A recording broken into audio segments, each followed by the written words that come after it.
Hello दोस्तों, कैसे हैं आप सब। मैं ताजिब हुसैन एक नई वीडियो को लेकर पुनः आपके पास हाजिर हूं।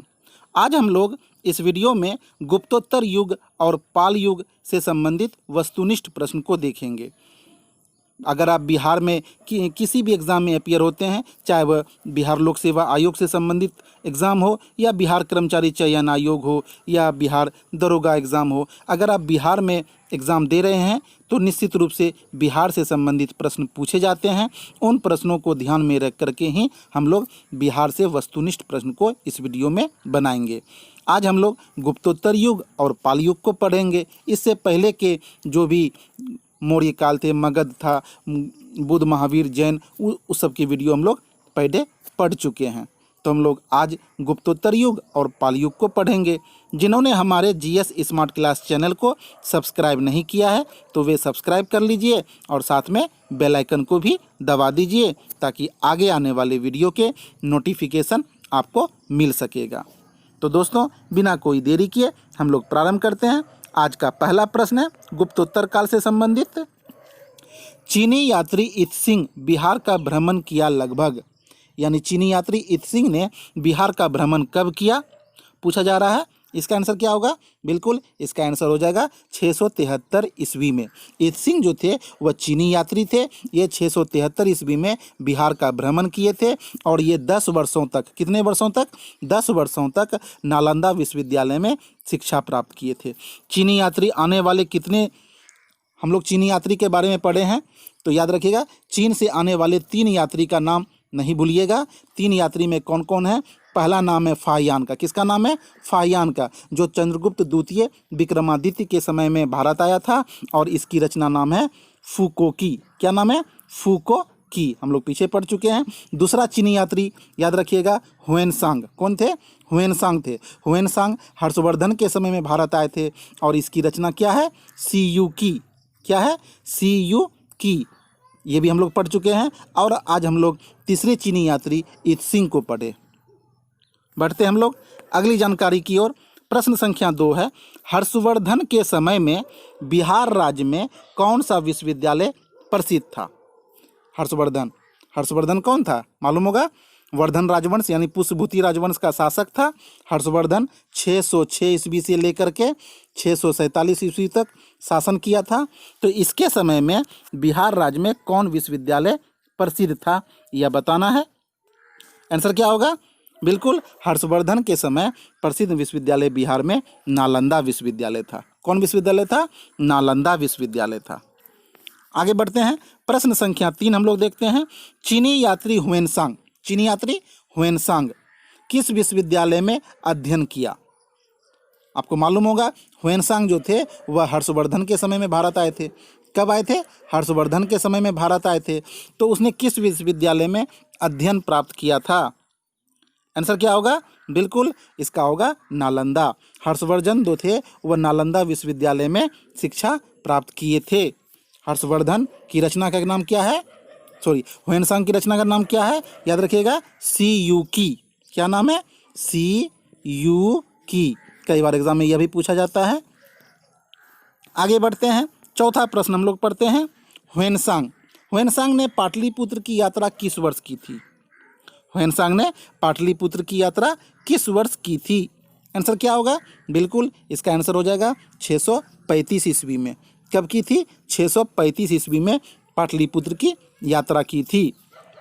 हुएनसांग भारत कब आए थे? 629 ईस्वी में। कब आए थे? 629 ईस्वी में भारत आए थे, लेकिन पाटलिपुत्र की यात्रा 635 में की थी। आगे बढ़ते हैं। 5वां प्रश्न हम लोग देखते हैं। 5वां प्रश्न है, बोध गया के महाबोधि वृक्ष को क्षति पहुंचाने वाला शासक था।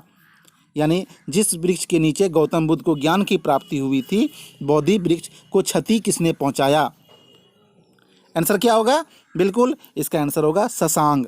शशांक ने बोधि वृक्ष को क्षति पहुंचाया था। यह बंगाल के गौड़ वंश के शासक था शशांक, जिन्होंने बोधि वृक्ष को क्षति पहुंचाया था। तो हम लोग गुप्तोत्तर काल में इन 5 प्रश्नों को पढ़े। अब हम लोग पालकालीन जो बिहार से संबंधित प्रश्न है उसे देखेंगे। पालकालीन पहला प्रश्न हम लोग देखते हैं। पाल वंश का संस्थापक थे। पाल वंश की स्थापना किसने की थी? इसका आंसर क्या होगा? बिल्कुल, पाल वंश की स्थापना गोपाल ने की थी। किसने की थी? गोपाल ने की थी। याद रखिएगा, 750 ईस्वी में गोपाल ने पाल वंश की स्थापना की थी।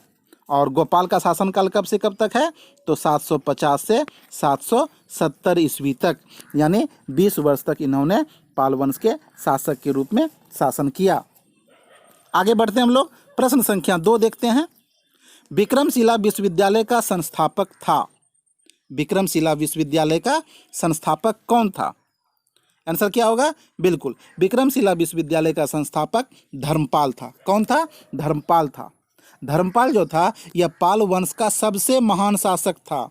धर्मपाल पाल वंश का सबसे महान शासक था, जिसने 770 ईस्वी से 810 ईस्वी तक शासन किया। 770 से 810 ईस्वी तक शासन किया। और इसी धर्मपाल ने भागलपुर के निकट विक्रमशिला विश्वविद्यालय की स्थापना की थी। धर्मपाल ने भागलपुर के निकट विक्रमशिला विश्वविद्यालय की स्थापना की थी। बढ़ते हैं हम लोग तीसरे प्रश्न की ओर। अगला प्रश्न है प्रश्न संख्या 3। विक्रमशिला विश्वविद्यालय की स्थापना किस वंश के शासक ने की थी? तो वंश का नाम बताना है। बिल्कुल, अभी हम लोग पहले धर्मपाल ने की थी, तो किस वंश से थे?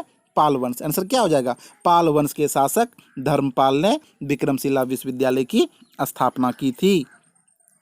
आगे बढ़ते हैं हम लोग। अगला प्रश्न है, आधुनिक बिहार के किस जिले में, आधुनिक बिहार के किस जिले में विक्रमशिला विश्वविद्यालय स्थित है? स्थित था। आंसर क्या होगा? बिल्कुल, विक्रमशिला विश्वविद्यालय जो है आधुनिक भागलपुर जिले में था। किस जिले में था?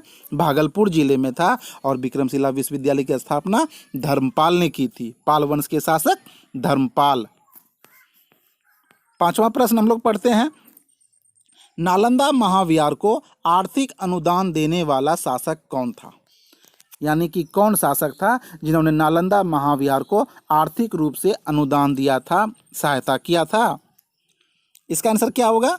बिल्कुल, 5वां नंबर का आंसर हो जाएगा ए, यानी कि हर्ष ने भी, धर्मपाल ने भी और देवपाल ने भी नालंदा महाविहार को आर्थिक रूप से अनुदान सहायता किया था। आगे बढ़ते हैं हम लोग छठे प्रश्न की ओर। छठा प्रश्न है, मुंगेर। मुंगेर कहाँ है? बिहार। मुंगेर बिहार को अपनी राजधानी बनाने वाला शासक था। यानी किसने अपनी राजधानी मुंगेर को बनाया? आंसर क्या होगा? बिल्कुल, पाल वंश का शासक गोपाल ने, पाल वंश के शासक गोपाल ने है मुंगेर को अपनी राजधानी बनाया। आगे बढ़ते हैं 7वें प्रश्न की ओर हम लोग बढ़ते हैं। 7वां प्रश्न क्या है? 7वां प्रश्न कह रहा है, पाल शासकों द्वारा, यानी पाल वंश के शासक द्वारा बौद्ध धर्म के किस संप्रदाय को विशेष प्रोत्साहन दिया गया? यानी बौद्ध धर्म की कौन सी शाखा को विशेष रूप से प्रोत्साहित किया गया? तो आंसर क्या हो जाएगा 7वां नंबर का प्रश्न का? तो पाल वंश के शासकों ने महायान को, किसको? महायान शाखा को जो है काफ़ी प्रोत्साहन दिया, सहायता किया। हम लोग जानते हैं कि चतुर्थ बौद्ध संगीति जो कनिष्क के समय में हुआ था, किसके समय में? कनिष्क के समय में जो हुआ था कुंडलवन में। तो चतुर्थ बौद्ध संगीति में बौद्ध धर्म 2 भागों में बट गया था, हीनयान और महायान। हीनयान और महायान। तो महायान शाखा को पाल शासकों ने काफ़ी प्रोत्साहन दिया था। बढ़ते हम लोग 8वें प्रश्न की ओर। किस शासक के काल में, यानी उस शासक का नाम बताना है, शैलेंद्र वंश के शासक ने नालंदा में एक बौद्ध मठ स्थापना करवाया था? नालंदा में एक बौद्ध मठ की स्थापना करवाया था। तो वो शासक कौन था? इसका आंसर क्या हो जाएगा? 8वां नंबर का उत्तर हो जाएगा देवपाल। क्या हो जाएगा? देवपाल के समय में शैलेंद्र वंश के शासक ने नालंदा में एक बौद्ध मठ की स्थापना करवाया था। आगे बढ़ते हैं 9वां प्रश्न। नालंदा विश्वविद्यालय के खर्च के लिए किसने 200 गांव को दान में दिया? नालंदा विश्वविद्यालय के खर्च के लिए 200 गांव को दान किसने दिया? आंसर क्या होगा? बिल्कुल, 9वां नंबर का आंसर हो जाएगा धर्मपाल। पाल वंश का महान शासक धर्मपाल, धर्मपाल ने नालंदा विश्वविद्यालय के खर्च के लिए 200 गांव को दान दिया था। आगे बढ़ते हैं हम लोग 10वें प्रश्न की ओर। किस शासक ने, यानी कि शासक ने औदंतपुरी कहाँ है? बिहार शरीफ में बौद्ध विहार की स्थापना करवाया। औदंतपुरी में बौद्ध विहार की स्थापना किसने करवाया था? बिल्कुल सही पकड़े आप लोगों ने, गोपाल ने। किसने? गोपाल ने। पाल वंश का शासक गोपाल ने औदंतपुरी यानी बिहार शरीफ में एक बौद्ध मठ की स्थापना करवाया था। 11वां प्रश्न है, किस काल में कांसे की मूर्ति के निर्माण की एक उन्नत शैली का विकास बिहार में हुआ था? यानी कि वो काल किसका था? आंसर क्या हो जाएगा? बिल्कुल इसका आंसर हो जाएगा पाल युग। क्या हो जाएगा? पाल युग में जो था बिहार में कांसे की मूर्ति की एक नई शैली का विकास हुआ था। अगर आप बिहार लोक सेवा आयोग के मेंस में देखेंगे तो पाल युग से अनेक बार पाल कला को लेकर प्रश्न पूछे जाते हैं, जिस प्रश्नों में मूर्ति कला की विशेषता विशेष रूप से उल्लेखित की जाती है। तो पाल युग में कांसे की मूर्ति के निर्माण की शैली का उन्नत विकास हुआ था। आगे बढ़ते हैं। 12वां नंबर प्रश्न है, बिहार में पाल युग में कांस्य से निर्मित मूर्ति की एक उन्नत शैली का विकास हुआ। कांस्य मूर्तियों के निर्माण की इस शैली में निर्णायक देन किसका है? यानी कि वो व्यक्ति का नाम बताना है जिन्होंने कांस्य मूर्ति कला का उन्नत विकास किया। आंसर क्या होगा? धीमन और बिटपाल। क्या होगा आंसर इसका? धीमन और बिटपाल। धीमन के पुत्र का नाम बिटपाल था। ये पिता पुत्र थे, धीमन और उसके पुत्र बिटपाल। ये दोनों जो थे वो नालंदा के निवासी थे और पाल काल में कांस्य मूर्ति कला के निर्माण में धीमन और उसके पुत्र बिटपाल का बहुत बड़ा योगदान माना जाता है। तो ये नाम नहीं भूलिएगा, धीमन और बिटपाल ये पिता पुत्र थे, नालंदा के निवासी थे। आगे बढ़ते हैं। अगला प्रश्न है, पालकालीन कांस्य मूर्ति कलाकार धीमन और बिटपाल कहाँ के निवासी थे? प्रश्न भी आ गया। आंसर क्या होगा? अभी हम लोग ने जाना धीमन और बिटपाल जो थे वे नालंदा के निवासी थे। कहाँ के निवासी थे? नालंदा के निवासी थे, जिन्होंने कांस्य मूर्ति निर्माण की शैली में एक महत्वपूर्ण योगदान दिया है। 14 नंबर का प्रश्न है, पालकालीन कांस्य प्रतिमाएं सांचे में ढाली है। किसमें ढली है? सांचे में ढली है। इसका साक्ष्य मिलता है, यानी कि वो साक्ष्य कहाँ से मिलता है? तो आंसर क्या होगा 14 नंबर का? बिल्कुल इसका साक्ष्य नालंदा एवं कुकरिहार। नालंदा एवं कुकरिहार। कुकरिहार कहाँ है? गया में है। नालंदा एवं कुकरिहार से सांचे में ढाली गई कांस्य मूर्ति का साक्ष्य मिला है। इसके अलावा भी याद रखिएगा, कभी कभी एग्जाम में अगर फतेहपुर दे दे, अंती चक्र दे दे, बोध गया, राजगिरी, तो भी उसका आंसर होगा। तो नालंदा, कुकरिहार, फतेहपुर, अंती चक्र, बोध गया, राजगिरी से कांस्य प्रतिमाओं के निर्माण की शैली का साक्ष्य प्राप्त हुआ है। तो यहाँ पर ऑप्शन ए नंबर सही हो जाएगा, नालंदा और कुकरिहार।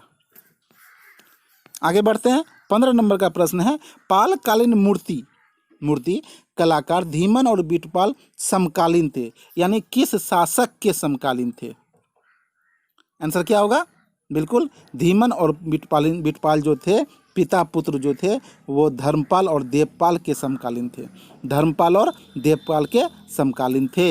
ये नालंदा के निवासी थे, पिता पुत्र थे।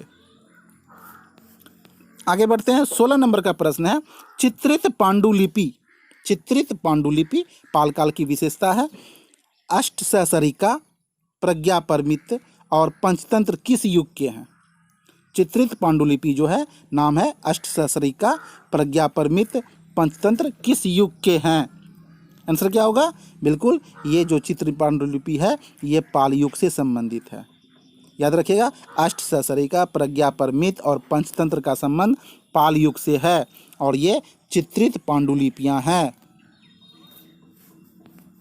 17 नंबर का प्रश्न, पालकालीन चित्रकला का भित्ति चित्र के रूप में कहाँ से प्राप्त हुआ है? यानी पालकालीन चित्रकला का भित्ति चित्र जो है कहाँ से प्राप्त हुआ है, यह पूछा गया है। 17 नंबर का उत्तर क्या हो जाएगा? इसका उत्तर हो जाएगा नालंदा। कहाँ से प्राप्त हुआ है? नालंदा से प्राप्त हुआ है भित्ति चित्र का साक्ष्य। आगे बढ़ते हैं।